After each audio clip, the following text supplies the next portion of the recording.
আসসালামু আলাইকুম myself Mahnoor Islam welcome to another blog. তো গাইজ আজকে আমি নতুন ইউনিক ভিডিও নিয়ে এসেছি, সেটা হচ্ছে তেলাপিয়া মাছের ভর্তা। তো এখানে আমি দেখুন তেলাপিয়া মাছ নিয়েছি, মাঝখান থেকে কেটে নিবা।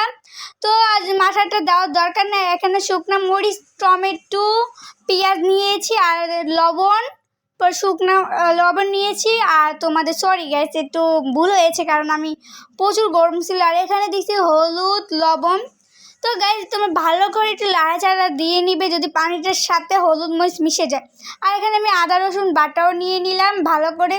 আর তোমরা মাছটাকে একটু পেটে পেটে কেটে নিবে দুইটা করে। আর এই শুকারটা অনেক গাছ, এটাকে তোমরা মানে 3টে শিক দিলে হবে। তো এখানে বসে দিতে আমি তোমাদের দেখাচ্ছি গাছ, এখানে প্রচুর শব্দ ছিল। আর দেখো আমি 3টে শিক নিয়েছি, তো 3টে শিকের পর হয়ে গেছে। দেখো তোমার মাছটা কি সিদ্ধ হয়েছে।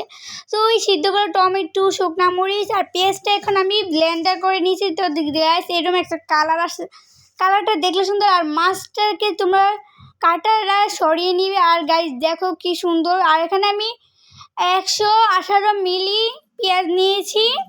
তো তোমরা 118 মিলি পেঁয়াজ নিবা, বা বেশি নিলেও হয়, বেশি নিলে ভালো। তো এখানে আমি একটু তেল দিয়ে দিচ্ছি।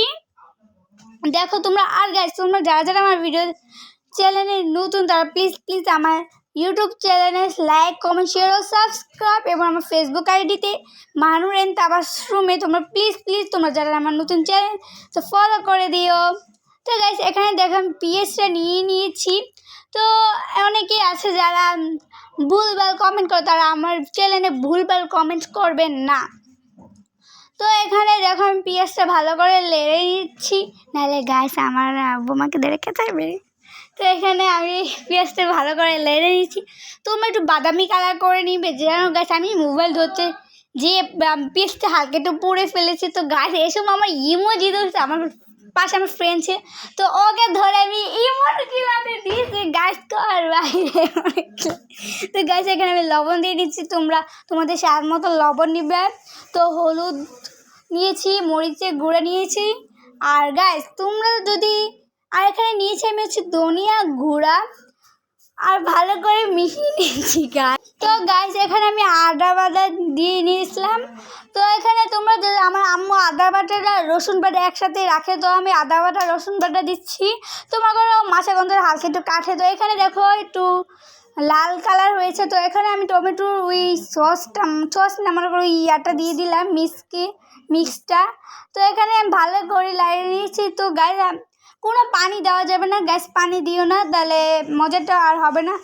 আর গাইস আমি লবণ একটু বেশি খাই, তাই আমি আমার পরিমাণ মতন 1 চামচ লবণ দিয়েছি। তো গাইস দেখো ভালো করে লেড়ে নিচ্ছি। আর গাইস তোমরা প্লিজ আমার চ্যানেলে লাইক এবং ফলো করে দিও না প্লিজ। তো গাইস এখানে দেখো একটু লেগেছে, এখানে আমি মাছগুলো দিয়ে দিচ্ছি। তো গাইস আমার ভাই মনে করো এটা খেয়ে আর মনে করো 10 বার ভাত খাইছে মাশাআল্লাহ বলে। তো আমি এটা আমার ভাইকে চেষ্টা করবো প্রতিদিন রান্না করে দেওয়ার জন্য। গাইস আমার অনেক এক্সাইটেড লাগতেছে, আমি একটা সুন্দর। তো গাইস অবশ্যই কিন্তু বাসায় ট্রাই করা লাগবে। আর যদি ট্রাই করো তাহলে অবশ্যই আমার কমেন্ট বক্সে বলবে কেমন হয়েছে তোমাদের রেসিপি। গাইস এখানে দেখো তোমরা কিন্তু গাইস অবশ্যই প্লিজ বাসায় ট্রাই করো। আর এখানে আমি দেখো ভাজা করে নিচ্ছি তেলাপিয়া মাছের ঝুড়াগুলো। তো গাইস এটা অবশ্যই ঝুড়া মাছ বলাও যায়, আর অন্য মাছ বলা যায়। আর গাইস এটা খেতে এমন মজা হয়েছিল গাছ কর বাহির, আমরা সব 1 প্লেট করে ভাত খেয়েছি। আর গাছ অনেক মজা হয়েছে। গাইস তোমরা যদি না খাও তোমরা তো বুঝবেই না গাইস। তো অবশ্যই কিন্তু বাসায় ট্রাই করা লাগবে। আর গাইস অনেক মজা হয়েছিল। আল্লাহ হাফেজ।